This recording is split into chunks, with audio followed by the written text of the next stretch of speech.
Hello everyone. Big Bazaar, Food World, Ratnadeep, Reliance Fresh, Spencer's ഇന്ത്യയിലെ biggest super market ചെയിൻസിൽ ചിലതിൻ്റെ പേരുകളാണ് നമ്മളിപ്പോൾ പറഞ്ഞത്. നമ്മുടെ ഇന്ത്യക്കാർ വീട്ടു സാധനങ്ങൾ വാങ്ങി വന്നിരുന്ന രീതികൾക്ക് വിപ്ലവകരമായ മാറ്റമാണ് ഈ സൂപ്പർ മാർക്കറ്റുകളുടെ വരവോടെ ഉണ്ടായത്. കാലങ്ങളായി ട്രഡീഷണൽ പലചരക്ക് കടകളെ ആശ്രയിച്ചു വന്നിരുന്ന ഇന്ത്യക്കാർ ഇന്ന് അറൌണ്ട് 4,35,000-ലധികം സൂപ്പർ മാർക്കറ്റ് ചെയിൻസിൽ നിന്നുമാണ് ഷോപ്പ് ചെയ്യുന്നത്. ഇത് യുണൈറ്റഡ് സ്റ്റേറ്റ്സിനുള്ളതിനേക്കാൾ ഏകദേശം 10 മടങ്ങ് വരും. ഇൻഫാക്ട് കഴിഞ്ഞ 10 വർഷം കൊണ്ട് ഇന്ത്യയുടെ ഫുഡ് ആൻഡ് ഗ്രോസറി മാർക്കറ്റിന്റെ സൈസും റവന്യൂവും ഇരട്ടിയോളമായിട്ടുണ്ട്. നമ്മളിതൊക്കെ ഇപ്പോൾ പറയാൻ എന്താ കാരണം എന്ന് വെച്ചാൽ ഇന്നത്തെ വീഡിയോയിൽ നമ്മൾ പറയാൻ പോകുന്നത് സൂപ്പർ മാർക്കറ്റ് ജയന്റായ ഡിമാർട്ടിന്റെ സക്സസ് സ്റ്റോറിയാണ്. നിങ്ങൾ ഇതുവരെയും നമ്മുടെ ചാനൽ സബ്സ്ക്രൈബ് ചെയ്തിട്ടില്ലെങ്കിൽ ഇപ്പോൾ തന്നെ സബ്സ്ക്രൈബ് ചെയ്യാൻ വേണ്ടി ഓർമ്മിപ്പിക്കുകയാണ്. കാരണം ഇൻവെസ്റ്റിംഗ്, ട്രേഡിംഗ്, അതുപോലെ തന്നെ പേഴ്സണൽ ഫിനാൻസ് എന്നിവയുമായി ബന്ധപ്പെട്ട ഏറ്റവും ക്വാളിറ്റി വീഡിയോസ് നിങ്ങളിലേക്ക് എത്തിക്കാൻ നമ്മൾ ശ്രമിക്കുന്നതാണ്. ആ വീഡിയോസ് എല്ലാം തന്നെ നിങ്ങളിലേക്ക് അപ്പോൾ തന്നെ എത്താൻ വേണ്ടിയിട്ട് ആ ബെൽ ഐക്കൺ കൂടെ പ്രസ് ചെയ്യുക. മാത്രമല്ല ഗ്രോ മലയാളം ഇപ്പോൾ ഫേസ്ബുക്കിലും ഇൻസ്റ്റാഗ്രാമിലും ഉണ്ട്. അപ്പോൾ അതിൽ കൂടെ നിങ്ങൾ ഫോളോ ചെയ്യാൻ മറക്കരുത്. അപ്പോൾ നമുക്ക് ഇന്നത്തെ വീഡിയോയിലേക്ക് പോകാം. വെൽക്കം. ഈ കഥ തുടങ്ങേണ്ടത് ഡിമാർട്ടിന് പുറകിലുള്ള ഒരു വ്യക്തിയെക്കുറിച്ച് പറഞ്ഞുകൊണ്ടാണ്. രാധാകൃഷ്ണൻ ദമാനി. 2002 തന്റെ 45-ാം വയസ്സിലാണ് രാധാകൃഷ്ണൻ ദമാനി ഡിമാർട്ട് സ്ഥാപിക്കുന്നത്. ഈ പേര് ഇൻവെസ്റ്റിംഗുമായി ബന്ധപ്പെട്ട് നിങ്ങൾ ഒരുപക്ഷെ കേട്ടിട്ടുണ്ടാകും. Yes, the same legendary billionaire stock market investor Radhakrishnan Damani organised retail ബിസിനസ്സിലേക്ക് വരുന്നതിന് മുൻപ് മാർക്കറ്റിൽ നിന്നും ഇൻവെസ്റ്റിംഗിലൂടെ മില്യൺസ് ഉണ്ടാക്കിയ വ്യക്തി. മറ്റൊരു ഫേമസ് ഇൻവെസ്റ്റർ ആയിരുന്ന ഈ അടുത്ത് അന്തരിച്ച രാകേഷ് ജുൻജുൻവാലയുടെ മെന്റർ കൂടെ ആയിരുന്നു ഇദ്ദേഹം. 32-ാം വയസ്സിലാണ് സ്റ്റോക്കുകളുടെ ലോകത്തേക്ക് ദമാനി കടന്നു വരുന്നത്. പണ്ട് കൊമേഴ്സിൽ ഫസ്റ്റ് ഇയറിൽ തന്നെ പഠനം നിർത്തിയതിനു ശേഷം അദ്ദേഹം തന്റെ പിതാവിന്റെ കൂടെ ബോൾ ബിയറിംഗ് ബിസിനസ് നടത്തുകയായിരുന്നു. സ്റ്റോക്ക് മാർക്കറ്റിലെ മിടുക്ക് അദ്ദേഹത്തെ മാർക്കറ്റിലെ ബിഗ്ഗസ്റ്റ് നെയിംസിൽ ഒന്നാക്കി മാറ്റി. പക്ഷേ അന്ന് ആരും വിചാരിച്ചിട്ടുണ്ടാവില്ല ബിസിനസ്സിലും ഇയാൾ ഇതുപോലെ വിജയം കൊയ്യുമെന്ന്. നമ്മളൊന്ന് ശ്രദ്ധിച്ചാൽ മനസ്സിലാകും, ധമാനിയുടെ ഇൻവെസ്റ്റിംഗിലും അദ്ദേഹത്തിന് fast moving consumer goods and consumer based ബിസിനസ്സുകളിൽ ഒരു പ്രത്യേക താല്പര്യം ഉണ്ടായിരുന്നു എന്ന്. 2002 ധമാനി സൂപ്പർ മാർക്കറ്റ് ബിസിനസ്സിലേക്ക് എൻ്റർ ചെയ്യുന്നത് largest discount supermarket chain build ചെയ്യുക എന്ന ലക്ഷ്യവുമായിട്ടാണ്. പിന്നെ നടന്നത് ചരിത്രമാണ്. ഡിമാർട്ടിന്റെ സക്സസ് അങ്ങനെ ചുമ്മാതെ അങ്ങ് സംഭവിച്ചതൊന്നുമല്ല. തുടക്കകാലത്ത് consumer behaviour, creating a vendor network, upgrading billing system എന്നിവയെക്കുറിച്ചൊക്കെ നന്നായി ധമാനി പഠിച്ചിരുന്നു.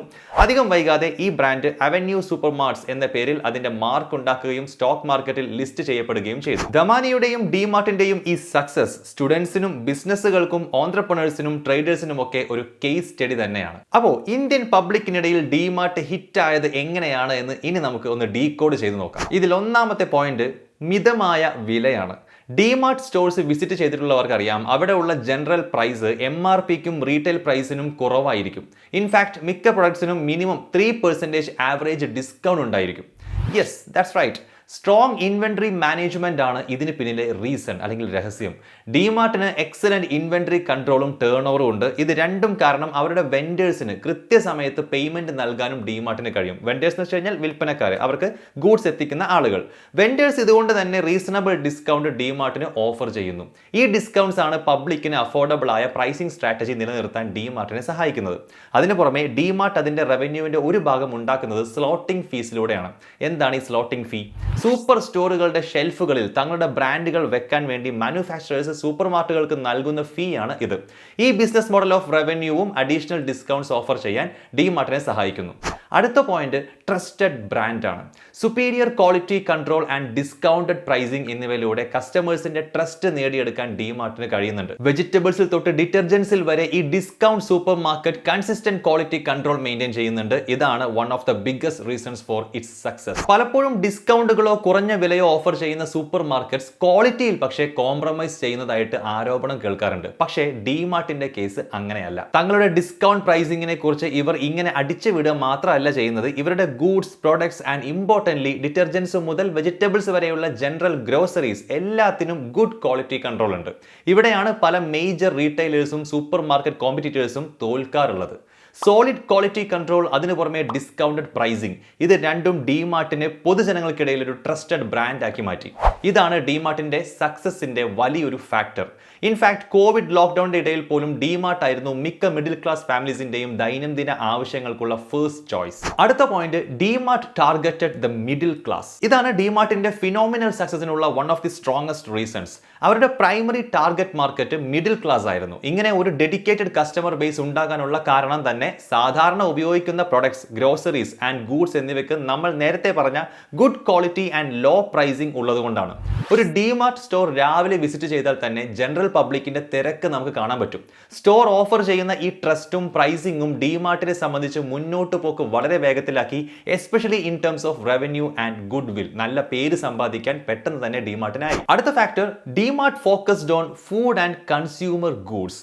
ഡിമാർട്ടിന്റെ വിജയത്തിന് പിന്നിലുള്ള ഒരു പ്രധാന കാരണം അവർ അവരുടെ ബ്രാൻഡിനെ ഒരു റീറ്റെയിൽ സൂപ്പർ മാർക്കറ്റായി ഡയല്യൂട്ട് ചെയ്തില്ല എന്നതാണ്. ഡിമാർട്ട് മൊത്തത്തിൽ ഒരു റീറ്റെയിൽ ഗ്രോസറി സൂപ്പർ മാർക്കറ്റ് ആയിരുന്നു, ഇപ്പോഴും ആണ്. ഇവരുടെ കോമ്പറ്റീറ്റേഴ്സ് പലരും മാർജിൻസ് മെച്ചപ്പെടുത്താൻ വേണ്ടി ഫാഷൻ, ഇലക്ട്രോണിക്സ് തുടങ്ങിയ പലതും ഉൾപ്പെടുത്തിയപ്പോഴും ഡിമാർട്ട് എക്സ്ക്ലൂസീവ്ലി ഫോക്കസ് ചെയ്തത് ഫുഡ് ആൻഡ് ഗ്രോസറീസിലാണ്, പലചരക്കിലും ഭക്ഷണ പ്രൊഡക്ട്സിലും. ഇതിനെ ഒരു സ്ട്രാറ്റജി എന്നോ വേറെ എന്തെങ്കിലും ഒക്കെ നമുക്ക് വിളിക്കാം. എന്തായാലും DMart groceries and household കൺസ്യൂമബിൾസിലേക്ക് മാത്രമായി കസ്റ്റമർ അറ്റൻഷൻ കൊണ്ടുവരാനാണ് എപ്പോഴും മാനേജ് ചെയ്തിട്ടുള്ളത്. ഇനി നമുക്ക് ഡിമാർട്ടിന്റെ ഫ്യൂച്ചറിനെ കുറിച്ച് പറയാം. ഇന്ത്യയുടെ റീറ്റെയിൽ മാർക്കറ്റ് ഇപ്പോഴും അതിന്റെ തുടക്ക കാലഘട്ടത്തിലാണ് എന്ന് പറയേണ്ടി വരും. ഇതിങ്ങനെ മുളച്ചു വരുന്നേ ഉള്ളൂ. എക്സ്പേർട്സ് പ്രെഡിക്റ്റ് ചെയ്യുന്നത് ഇതിന്റെ വളർച്ച ഇനിയും ഒരുപാട് മുന്നോട്ട് പോകാനുണ്ട് എന്നാണ്. ഈ പ്രഡിക്ഷൻ യാഥാർത്ഥ്യമാക്കാൻ ഡിമാർട്ട് ഈസ് വർക്കിംഗ് ഹാർഡ്. ഈ ഡിസ്കൗണ്ട് സൂപ്പർ മാർക്കറ്റ് ചെയിൻ 50 പുതിയ സ്റ്റോറുകൾ ഈ വർഷം മാർച്ചിൽ ഓപ്പൺ ചെയ്തിരുന്നു. ഓൾറെഡി എസ്റ്റാബ്ലിഷ് ചെയ്ത 1500 സ്റ്റോറുകളിലേക്ക് അങ്ങനെ 50 എണ്ണം കൂടെ ആയി. ഈ റീറ്റെയിൽ ജയന്റ് എയിം ചെയ്യുന്നത് മാർച്ച് 2024 ആകുമ്പോഴേക്കും അപ്രോക്സിമേറ്റ്ലി 140 എണ്ണം കൂടി ആഡ് ചെയ്യാനാണ്. കൂടെ നല്ല ശക്തമായ കോമ്പറ്റീഷനും എക്സ്പെക്ട് ചെയ്യുന്നുണ്ട് ഡിമാർട്ട്. റിലയൻസ് റീറ്റെയിൽ എന്ന മറ്റൊരു ഭീമൻ കമ്പനി ഡിമാർട്ടുമായി കോമ്പീറ്റ് ചെയ്യാൻ അവിടെ ഉണ്ട്. ഇവർ രണ്ടു കൂട്ടരും ടാർഗറ്റ് ചെയ്യുന്നത് മിഡിൽ ക്ലാസ്സിനായതുകൊണ്ട് ഇവർ തമ്മിലുള്ള ആ ഫൈറ്റിൽ നിന്നും നേട്ടം കിട്ടാൻ പോകുന്നത് ജനറൽ പബ്ലിക്കിന് കൂടിയാണ്. ഇനി നമ്പേഴ്സ് എടുത്ത് നോക്കുമ്പോൾ ജൂൺ ക്വാർട്ടറിൽ ഡിമാർട്ട് പോസ്റ്റ് ചെയ്ത നെറ്റ് ഇൻകം $80.6 മില്യൺ ആണ്. 6 മടങ്ങിൽ കൂടുതൽ ഇയർ ഓൺ ഇയർ വളർച്ചയാണ് ഇത്. പക്ഷേ അതേസമയം 12 സെക്ടേഴ്സിലായി വ്യാപിച്ചു കിടക്കുന്ന ഇവരുടെ ഇ കൊമേഴ്സ് ബിസിനസ് അല്പം പ്രശ്നത്തിലാണ്. ഇതിന്റെ നഷ്ടം 1.42 ബില്യൺ ആണ്. ഇനി സ്റ്റോക്കിന്റെ കാര്യം എടുത്തു നോക്കുമ്പോൾ അവന്യൂ സൂപ്പർ മാർട്സ് അത്ര സുഖകരമല്ലാത്ത പെർഫോമൻസ് ആണ് ഈ വർഷം കാണിച്ചിട്ടുള്ളത്. എന്നിരുന്നാലും കമ്പനിയുടെയും അതിന്റെ സ്റ്റോക്കിന്റെയും ഫ്യൂച്ചറിനെ കുറിച്ച് എക്സ്പേർട്സ് ഇപ്പോഴും വളരെ പോസിറ്റീവാണ്. ലിസ്റ്റ് ചെയ്തത് മുതൽ നോക്കുമ്പോൾ ഡിമാർട്ട് ഒരു ഇംപ്രസീവ് ഗ്രോത്ത് കാണിച്ചിട്ടുണ്ട്. 1370% കോവിഡ് ഔട്ട് ബ്രേക്ക് ഉണ്ടായപ്പോൾ ഈ സ്റ്റോക്കും അതിൻ്റെതായ ചാഞ്ചാട്ടം നേരിട്ടിരുന്നു. പക്ഷേ എന്നാലും സ്റ്റെബിലിറ്റി വീണ്ടെടുക്കാനും സ്റ്റോക്കിനായി. ഡിമാർട്ട് എക്സ്പാൻഡ് ചെയ്യുന്തോറും ഇനിയും അപ്രീഷിയേറ്റ് ചെയ്യപ്പെടാനാണ് ഈ സ്റ്റോക്കിന് സാധ്യത എന്നുള്ളതാണ് മുന്നിൽ കാണുന്നത്. ഓൺലൈൻ ഗ്രോസറി ഷോപ്പിംഗ് പുതിയ ട്രെൻഡായി വരുമ്പോൾ ഡിമാർട്ടിന്റെ ഗ്രോത്ത് എന്താവും എന്നത് കണ്ടറിയേണ്ട ഒരു ഇൻട്രസ്റ്റിംഗ് കാര്യമാണ്. സ്വിഗ്ഗി, ഇൻസ്റ്റാമാർട്ട്, സെപ്റ്റോ, ബ്ലിങ്കിറ്റ് തുടങ്ങിയ നിരവധി 10 മിനിറ്റ് ഗ്രോസറി ഡെലിവറി ആപ്സ് മാർക്കറ്റിൽ നിറഞ്ഞു കവിഞ്ഞുകൊണ്ടിരിക്കുകയാണ്. ഡിമാർട്ടിന് റീറ്റെയിൽ ഇൻഡസ്ട്രിയിൽ തങ്ങളുടെ സ്പേസ് നിലനിർത്താൻ ഇവരോടൊക്കെ നന്നായിട്ട് ഫൈറ്റ് ചെയ്യേണ്ടി വരും എന്നുള്ളതാണ് ഭാവിയിലേക്ക് നോക്കുമ്പോൾ നമുക്ക് പറയാൻ പറ്റുന്ന ഒരു കാര്യം. കൂടാതെ പുതിയ കാലത്തെ കോമ്പറ്റീഷൻ, മാറി വരുന്ന ഗവൺമെന്റ് പോളിസീസ്, അൺഓർഗനൈസ്ഡ് ഗ്രോസറി സെക്ടറിന്റെ ഉയർച്ച എന്നിവയുടെ ഒക്കെ ഇടയിൽ ഡിമാർട്ട് എങ്ങനെയാണ് മാർക്കറ്റ് ക്യാപ്ചർ ചെയ്യാൻ പോകുന്നത് എന്നും അതോ ഇനി പല കമ്പനികളെയും പോലെ പിടിച്ചു നിൽക്കാൻ കഷ്ടപ്പെടുമോ എന്നൊക്കെ ഇനി നമ്മൾ കാണേണ്ട കാര്യങ്ങളാണ്. So that's it friends. Radhakrishnan Damani ഒരു ഓർഡിനറി ബിസിനസ് മൈൻഡഡ് ആയിട്ടുള്ള ആളല്ലായിരുന്നു എന്ന് നമ്മൾ പറഞ്ഞു. ദലാൽ സ്ട്രീറ്റിൽ അദ്ദേഹം വൻ വിജയമുണ്ടാക്കി. അതേ വിജയം റീറ്റെയിൽ വേൾഡിൽ ആവർത്തിക്കുകയും ചെയ്തു. ട്രഡീഷണൽ സൂപ്പർ മാർക്കറ്റ്സ് ഓപ്പറേറ്റ് ചെയ്തിരുന്ന രീതി തന്നെ അദ്ദേഹം ചേഞ്ച് ചെയ്തു. ഒരു ഫ്രഷ് മൈൻഡ് സെറ്റിൽ ബിസിനസ്സുകളെ അപ്രോച്ച് ചെയ്യാൻ പുതിയ ബിസിനസ്സുകളെയും ഓൺട്രപ്രണേഴ്സിനെയും മോട്ടിവേറ്റ് ചെയ്യുകയും ചെയ്തു അദ്ദേഹം. ഡിമാർട്ടിന്റെ സക്സസ് തുടങ്ങിയിട്ടേ ഉള്ളൂ എന്നാണ് പറയപ്പെടുന്നത്. നിങ്ങൾക്ക് എന്താണ് തോന്നുന്നത്? എന്റെ റീറ്റെയിൽ മാർക്കറ്റ് പിടിച്ചടക്കാൻ ഡിമാർട്ടിന് കഴിയുമോ? ഈ ഇൻഡസ്ട്രിയുടെ തലപ്പത്തെത്താൻ ഡിമാർട്ടിന് സാധിക്കുമോ? Please comment. പിന്നെ നമുക്ക് പറയാനുള്ളത്, ഈ വീഡിയോ എഡ്യൂക്കേഷൻ പർപ്പസിന് വേണ്ടി മാത്രമുള്ളതാണ്. നമ്മൾ യാതൊരു വിധത്തിലുള്ള ബൈ ഓർ സെൽ റെക്കമെൻഡേഷനും നൽകുന്നില്ല. ഈ വീഡിയോ ഇഷ്ടമായെങ്കിൽ നിങ്ങൾ ലൈക്ക് ചെയ്യാൻ മറക്കരുത്. ഒപ്പം തന്നെ നമ്മുടെ ചാനൽ സബ്സ്ക്രൈബ് ചെയ്യാൻ വീണ്ടും ഓർമ്മിപ്പിക്കുകയാണ്. മറ്റൊരു ഇൻട്രസ്റ്റിംഗ് വീഡിയോ ആയിട്ട് നമുക്ക് വീണ്ടും കാണാം. Thank you for watching. By.